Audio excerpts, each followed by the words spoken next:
Selamat pagi pemirsa, kabar radiologi kembali menyapa Anda hari ini. Kami akan menyajikan sejumlah kabar terbaru seputar radiologi yang akan menemani hari-hari Anda dengan indah. Baiklah pemirsa, kembali ke berita utama. Pagi hari ini dilaporkan seorang pasien laki-laki berinisial X berusia 50 tahun dengan mengalami nyeri kepala hebat, sulit berbicara hingga mengalami kejang.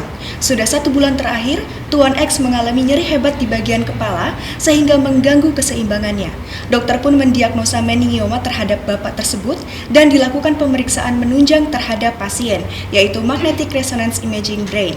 Pemirsa, saat ini saya sudah terhubung dengan para reporter kami yang hadir langsung di lokasi pasien dan akan melaporkan informasinya. Silahkan rekan Hilda Arum. Baik, terima kasih Saudari Devin dari Studio 1. Pemirsa, saat ini saya sedang berada di Rumah Sakit ABC Indah. Akan dilakukan pemeriksaan MRI brain contrast terhadap Bapak X. Sebelum pemeriksaan dilakukan, ada beberapa hal yang perlu diperhatikan atau dilakukan pengecekan ulang, seperti pengecekan laboratorium ureum dan kreatinin. Selain itu, sebelum masuk atau melakukan pemeriksaan, pasien juga diminta untuk melengkapi dan menandatangani inform consent. Apabila pasien tidak kooperatif, maka bisa dilakukan oleh keluarga pasien. Selanjutnya, pasien diminta untuk berganti baju pasien dengan apa yang sudah disediakan oleh rumah sakit. Kemudian selain itu, pasien juga melepaskan benda-benda logam yang sekiranya akan mengganggu saat pemeriksaan nantinya. Setelah itu, sesaat sebelum masuk ke ruang pemeriksaan, pasien dilakukan pengecekan ulang dengan menggunakan metal detektor untuk memastikan apakah sudah terbebas dari benda logam ataupun belum. Selanjutnya, untuk apa yang akan terjadi selama pemeriksaan MRI brain contrast akan dijelaskan oleh reporter rekan kami, Akil. Baik, sudah terhubung ya? Ya. Baik pemirsa, sementara itu apa yang terjadi saat pemeriksaan MRI brain contrast Tuan X? Yang terjadi adalah atom hidrogen paling mendominasi jaringan biologi tubuh manusia. Hidrogen sendiri adalah nukleus aktif yang banyak digunakan dalam pencitraan MRI karena hidrogen dalam tubuh sangat banyak dan protonnya mempunyai momen magnetik yang besar. Dalam kondisi normal, momen magnetik ini hidrogennya arahnya random dan tidak terarah atau ya bisa disebut random. Namun apabila diletakkan dalam suatu medan magnet yang kuat, maka arah magnet inti-inti atom tersebut akan menyesuaikan arahnya dengan medan magnet. Arah inti atom tersebut dipengaruhi oleh kuat lemahnya suatu medan magnet dan energi inti atom.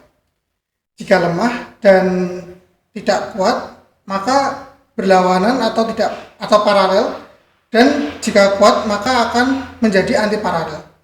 Ya, demikian dari saya. Saya kembalikan kepada Devin di Studio 1. Ya, terima kasih rekan Hilda dan Akil. Pemirsa, setelah Tuan X dipasang earplug, selimut, dan lainnya, maka pasien akan dimasukkan ke dalam gantry MRI. Ketika pasien dimasukkan ke dalam MRI, maka proton yang ada di tubuh pasien akan ada yang searah atau paralel dan tidak searah atau antiparalel dengan kutub medan magnet pesawat, sehingga terjadilah presesi. Pemirsa, kabar radiologi saat ini telah hadir langsung di Studio 1, 4 mahasiswa dan mahasiswi program studi teknologi radiologi pencitraan program sarjana terapan yang akan bersama-sama menanggapi kasus kita hari ini dari aspek fisika imagingnya. Saat ini telah hadir Mbak Wahyu Dwina dan juga Mas Nungki, ya, dan juga Mbak Putri Hasna dan Mas Fitra. Saja kita mulai diskusinya hari ini. Saya mulai dari Mas Nungki terlebih dahulu ya. Ya, seperti yang dikatakan tadi, dalam aspek fisika imaging terdapat istilah yang dinamakan presesi. Jadi atom hidrogen terdiri dari satu buah proton yang dikelilingi oleh elektron. Nah, karena nomor atom hidrogen itu adalah 1, di mana bilangan kuantumnya itu adalah setengah, maka proton hidrogen mempunyai 2 kondisi, yaitu spin up dan spin down. Nah, ketika medan magnet diaplikasikan kepada proton dipol, maka akan tercipta antiparalel dan paralel, di mana mengacu pada arah spin tersebut. Antiparalel itu tercipta apabila energi dari atom tersebut cukup kuat untuk melawan arah dari medan magnet. Nah, kalau tidak kuat atau lemah, itu akan terjadi paralel. Jadi tiap-tiap spin inti atom hidrogen berotasi membentuk NMV atau net magnetization vector. Dan NMV ini akan mengelilingi medan magnet. Gerakan mengelilingi tersebut Itulah yang dinamakan presesi, dan dalam satuannya itu kita menggunakan megahertz, di mana 1 hertz itu adalah 1 putaran per detik. Baik, itulah tadi dijelaskan dari proses presesi dari Mas Nungki. Kita lanjut ke mahasiswa yang kedua dari Mbak Wahyu Dwina. Baik, terima kasih Mbak Devin. Dan pemirsa, kecepatan atau frekuensi presisi proton atom hidrogen ini bergantung pada besarnya medan magnet eksternal atau B0. Nah, menggambarkan persamaan frekuensi Lamor, yaitu besar giromagnetik dikalikan dengan B0 yang kita kenal dengan satuannya yaitu Tesla. Nah, pada pemeriksaan MRI Tuan X ini, rasio giromagnetiknya memiliki nilai mutlak sebesar 42,57 MHz. Nah, apabila kita kalikan dengan besarnya magnet eksternal yaitu sebesar 1,5 Tesla, maka akan menghasilkan 63,85 MHz. Dan semakin besar kekuatan magnet eksternal ini, maka proton presisinya akan semakin cepat.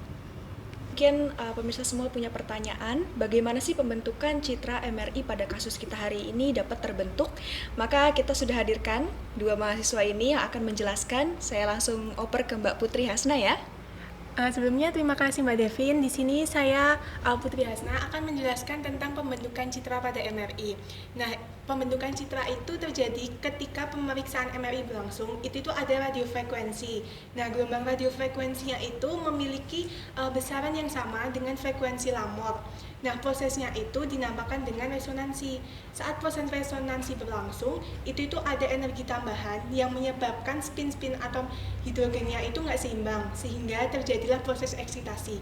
Nah, setelah proses eksitasi itu nanti ada RF-nya. RF-nya itu akan dimatikan, yang menyebabkan atom-atomnya itu memberikan energi berupa sinyal yang disimpan dalam sebuah tempat namanya K-space.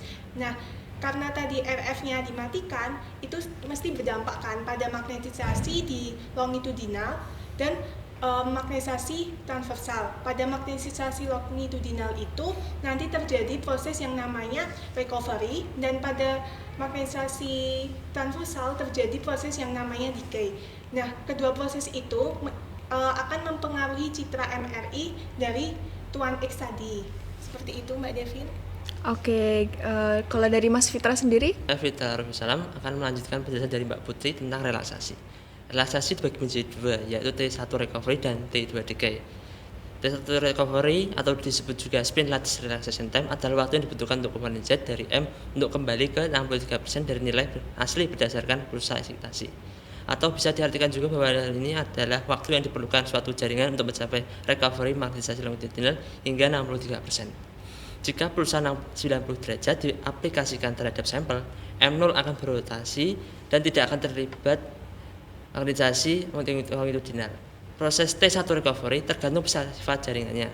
Lemak itu mampu menyerap energi dengan sangat cepat, maka T1 recovery pada lemak sangat pendek, sementara air kurang efisien dalam menerima energi, sehingga waktunya lebih panjang untuk kembali ke B0.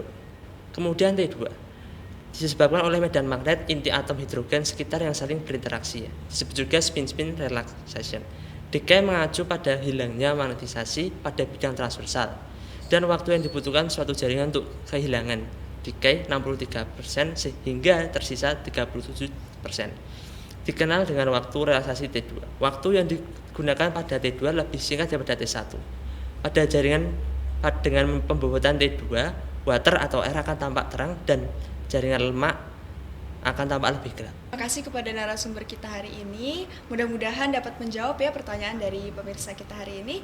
Nah pemirsa, sebelum kita akhiri perbincangan hari ini, saat ini sudah tersambung kembali bersama kami rekan Maulidia yang akan melaporkan hasil pemeriksaan MRI terkini dari pasien kami Tuan X. Ya, silakan kepada rekan Maulid. Baik, terima kasih Devin. Saat ini saya akan menjelaskan hasil gambar pada pemeriksaan MRI brain contrast pada Tuan X. Oke pemirsa, berikut adalah gambar hasil citra pada MRI brain contrast dengan sequence gradient echo dengan pembobotan T1, dan di sini tampak lesi hipointens di posterior parietal kiri. Selanjutnya adalah hasil citra pada MRI brain contrast dengan pembobotan T1 aksial dengan menggunakan kontras dan tampak enhanced di posterior parietal kiri. Lalu selanjutnya adalah hasil gambar potongan koronal dengan pembobotan T2 dan tampak lesi hiperintens di lobus kiri. Yaitu hasil citra pada MRI brain contrast dengan sequence diffusion weighted imaging, dan di sini tampak infarct dengan gambaran deep white matter di bagian posterior parietal kiri. Dan pada gambar selanjutnya adalah hasil citra MRI brain contrast dengan menggunakan sequence FLAIR atau Fluid Attenuated Inversion Recovery. Pada gambar terlihat adanya massa yang ditandai oleh panah. Selanjutnya yaitu hasil citra MRI brain contrast dengan menggunakan sequence SWI atau Susceptibility Weighted Imaging, dan tampak adanya massa di lobus kiri. Oke, saya akan kembalikan ke Devin di studio 1. Baik pemirsa, demikian kabar radiologi hari ini. Saya Alina Nisa Devin Salsabila yang bertugas. Selamat pagi, selamat beraktivitas, dan sampai jumpa.